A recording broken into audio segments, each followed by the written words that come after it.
Hi guys, welcome to another video from Overbite Gaming. I am the Majestic Snare and that is... the Lord of Hell. It's really not though, is it? Yeah, let's try and move on from that. Yes, that's Lee, if that wasn't clear enough. Not the Lord of Hell. Welcome, Christians. So today we are going to be talking... and other denominations. Of Christianity? Of anything. We need the views, man. If you have... human spirit and some parts of human body, you're welcome. And dogs, I like dogs. Dogs can watch. Yeah. You're completely off track. Come on. Hey, for our dog fans. You might have just asked one of the dogs out. Wouldn't be the first time. So today's video is all about Diablo because Diablo is one of those games that we've been involved with many years. Oh god, yes. Right from the very beginnings of Diablo through to Diablo 2 with the expansion pack, Lords of Destruction. Lords of Destruction, yes. And then to Diablo 3, which is its own thing, really. But I wanted to talk about Diablo as a game because it kind of started a whole stream of not copycats, but that style of game. Yeah, action RPGs. Yeah, the kind of like isometric-y run around, destroying your mouse. Destroying your mouse is one of the major things I remember from this game. So if you're not familiar with Diablo or the series, you are basically some kind of warrior, very kind of Dungeons and Dragons RPG-esque fantasy-like, aren't you? Yes, or you have the archetypes, which was I think it warrior, barbarian, barbarian, paladin, wizard, or mage rather. Sorry, necromancer was in the second game. Did have that in the first one. Elf? Was there an elf? Rogue. Was it rogue? Was it rogue? I can't remember. But it was an archer type. Or like a ranger type. So it's quick, move about. So you had basically lots of strength, lots of agility, or lots of magic. Now magic was always put into the two energy types were health and mana. Big balls on some. Was it mana for the other classes as well? Because it was like always rage. It was like an energy thing, wasn't it? Just energy. So if you were doing special abilities, you'd use mana. But the game's definitely progressed through the ages. Well, it's changed. Well, yeah, completely. But the first to second game, I mean, the first was quite basic in comparison. It was procedurally generated in levels, so you go into a dungeon and it would start to build it as you went around there. Certain bits were fixed, but everything else around the corridors and which way you went round. Like, this dead end makes no sense from a logistical standpoint. But it was there. I remember the first enemy you had in Diablo 1 was called the Butcher. Yeah, he makes a return actually, doesn't he, in 3. So the Butcher comes as to like a level 4 boss. I think he was level 4. And so you go down into the dungeon and he sort of bursts out of a door and starts hacking at you with a cleaver. And I just remember that first moment of going, oh shit, and trying to run away. I'm a hardened battle warrior. Run away.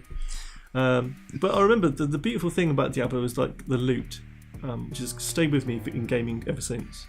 But the ability to destroy an enemy, there would somehow be just this blob of enemy that would then drop a fully fledged sword, maybe a cuirass and like a huge amount of armour. Nice pair of gloves.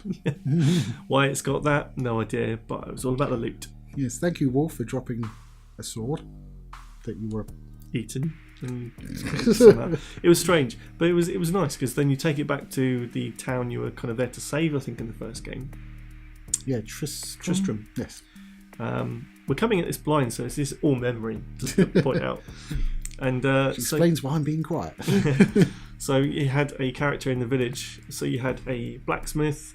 I think you had a soothsayer woman. I think, or some kind of magic woman. That might have been one or two. But you had Deckard Cain, who was like the wise old man of the village, who talked like that. And totally wasn't the guy that made the Oasis. And he would be the person you bring items back to, and he'd identify them for you, and then you could find out if they were like really rare or not. Yes, but nowadays, in our newfangled Diablo, we just right click it and it takes like 5 seconds and you do it yourself. No, it's not as good, is it? Well, even in 2, certainly, you had the identify scrolls which monsters were dropped. And then if you had something you didn't know what they were, you just right-click on the identify scroll, left-click on what you want to identify, poof. Yeah. And you could buy folders to keep them in, like Pokemon cards or something. So you could also hold control down, if I remember correctly, and you could continue identifying lots of things in the inventory. Yeah, I think so. You'd use your stack. See, that's how Diablo was great at doing inventory management. Done by a grid system, so things take up different spaces. So I think it probably harks back to maybe a bit of D&D. Yeah, certainly when you got town portals, that really helped, because in that case you weren't just like, oh, sling this, pick up that. Yeah, you were like, back to town, sell, back to pick up more stuff. Yeah, exactly. And in the third one again, that's even more prevalent, because the town portal was a spell rather than a scroll, so you can just do it whenever you want. I definitely feel when Diablo 3 was coming out, you see, it was a massively delayed piece of gaming. And I remember the time thinking, I really want to get Diablo 3. I really want to get my hands on it. I've been playing Diablo 2 endlessly for months at that point. Just thinking, I need to have Diablo 3 in my life. And then, for some reason, I didn't get it when it came out. And you had massive issues on day one. Yeah, I was trying to log in, and it was giving me server errors, because obviously it's connected to the server. I was actually communicating with Mike Jeevens, fellow YouTuber, and was just like, you been yet? No, me neither. I didn't know you spoke to Mike Jeevens on that. Yeah. That's impressive. Thank you. Hi, Mike. He's probably not watching. But certainly at that time, I left it until it came out on PS4. So I didn't have a decent PC to run it on then. So I waited for it to come out on console. It didn't for ages. And when it did, I think it had been nerfed and fiddled with and became not even any sort of challenge. Yeah, by the time it came out on that, it had been severely nerfed. I played it when it came out, got all the way to Diablo with a barbarian character, could not kill this dude because you had to get in close, and you'd just be like, "Ah, Diablo, big ball of fire, have that," and you're like, "Oh." So I had to go back all the way through as a mage, and then just lightning bolt the fucker to death from a range. But nowadays, no, I just stand toe to toe with him and actually heal so fast he can't hurt me really. Now I know for a fact that there is a free-to-play game out there on Steam called Path of Exile. Which a lot of people, and I would agree with them, think is a spiritual successor to Diablo 2. Well, it almost is Diablo 2. That's what I mean. Yeah. It's continuing on and kind of expanding bits through inventory and types of things, and the worlds that you're in sort of dealing with and characters you're talking to.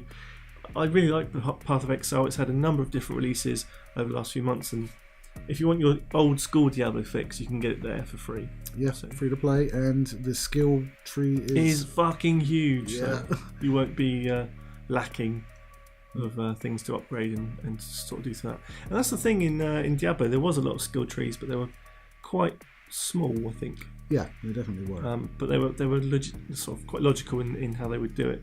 You get a point from going up a level, and then you spend that point quite standard.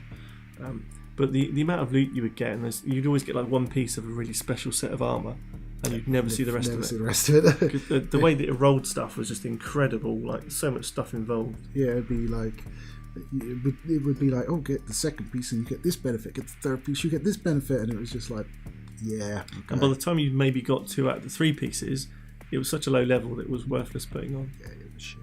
It's crazy. I do remember having a lovely kitted out character, and I want to say that they did this. Maybe this is in Path of Exile, or maybe not at all. But that you could actually lock down how things looked on your character. So if you had a particular, this is probably more for Diablo 3 and Path of Exile, I think. Actually, you can transmogrify stuff to look like other stuff. You unlock basically the option when you get that sort of look of item. Yeah. And then you can take it to the transmogrifier, and then she can like just take your piece of equipment that's really good and just make it look like that. But it costs money. Yeah, but it's kind of cool that you can make your character look how you want it to look. So, I mean, Diablo's always got a soft spot in my heart. It's the kind of game that if I was going to watch a Let's Play, I'd probably watch someone playing the original Diablo or Diablo 2.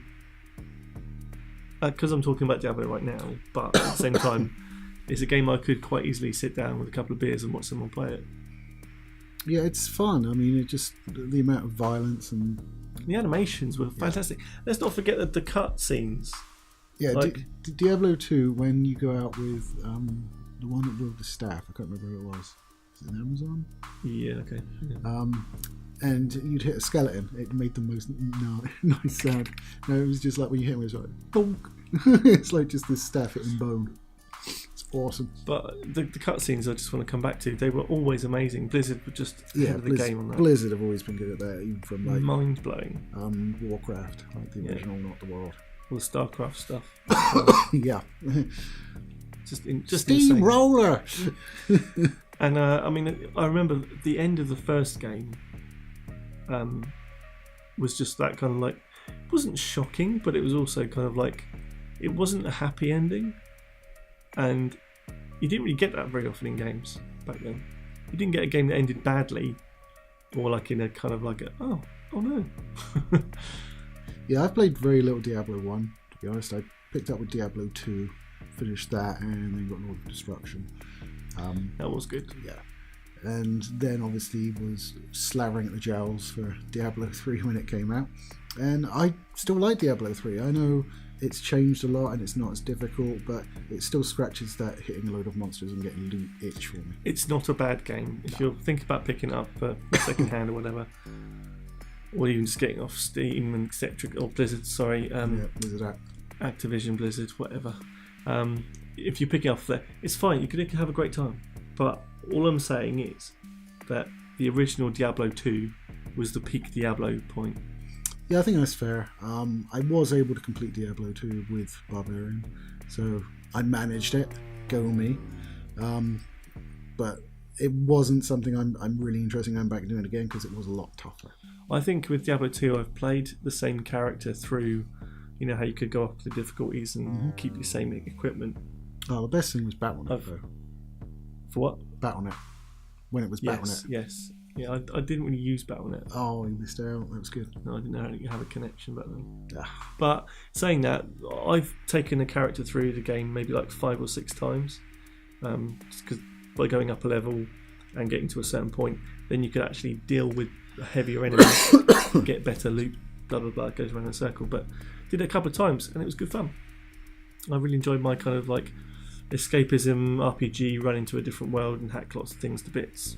Yeah, I mean, I'm very similar with Diablo 3 personally. It's a game when I can't make up my mind what I want to play, and you know, I'm just umming and ahhing about it. I'm always like, Diablo 3.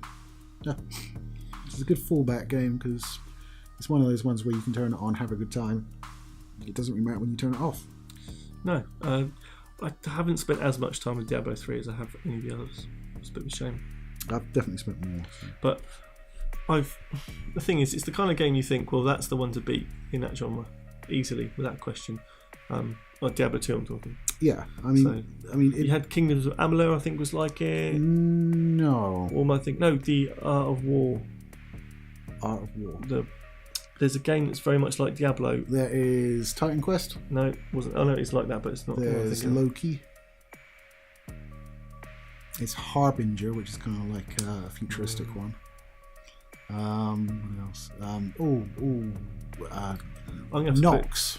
That's kind of like it. I'm going to try and put it down below in the subtitle what I'm actually thinking of. It's like Art of War, but it's not. It's art. It's AOE maybe.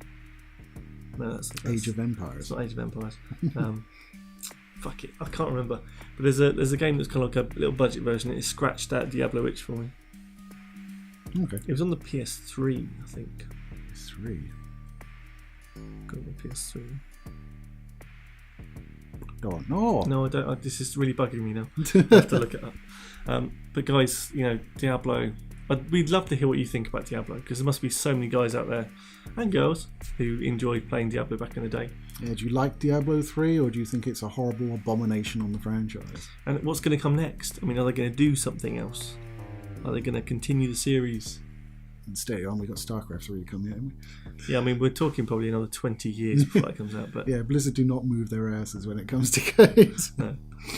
But I'd really love to see how they would deal with the next instalment. So what do you think about Diablo? Has it still got legs? Is it a bit like how God of War went away from being full-on like top-down hack and slash and went a bit more over-the-shoulder RPG? does it need a change like that in Diablo? Yeah. And if this has brought up a Diablo urge for you to scratch, you can purchase Diablo 2 and the expansion pack from the Blizzard app for about £9 each, which isn't bad. That's going to give you a good lot of entertainment. Yeah, if you like those games, well, you'll spend hours with them. Yeah, so £9 not so bad. But I'd love to hear what you guys think about that, because it's just something we were talking about earlier, and we thought, yeah, fuck it, we'll make a video. Fuck it. And is it due a remaster? I mean, they've just remastered the original StarCraft. Well, not just, but a few months ago. Should they do Diablo 2? Why wouldn't they do Diablo 2? Or even just remaster the first one. Well, the first one's not even on with Blizzard app to buy. Okay, well, let's get it on there first. Yes, we'll get that on there first. We'll go do that right now. Yeah. Activision Blizzard. We just pin some CEOs up against walls. Let's face it, they are responsible for Destiny 2. So they are, and you know, how much is that? How much of that is Activision, and how much is Blizzard though? Because Blizzard are not short of cash, so why would they do all the devious business practices? Defend them. Yeah. Well, come on! How much money do you think they've made off of World of Warcraft? Yeah, there you go. They have millions coming in every single month. Yeah, they do. It's absolutely true. They do. So it's like, why can't I use the shader twice? That's a whole different video. But guys, thanks for listening to us harp on about Diablo. It's a fond memory. We loved it. We'd love to hear what you think about it. So yeah, get involved down in the comments. Yeah, tell us your favourite class. That's a good question. That's a great question. I'm full of it. That was a very good. I'm proud of you. Oh, thank you. But guys, don't forget we have videos every Tuesday, Thursday and Saturday, so come back and check then for some awesome content. Take it easy, guys. I'll see you again soon. Bye. Woof.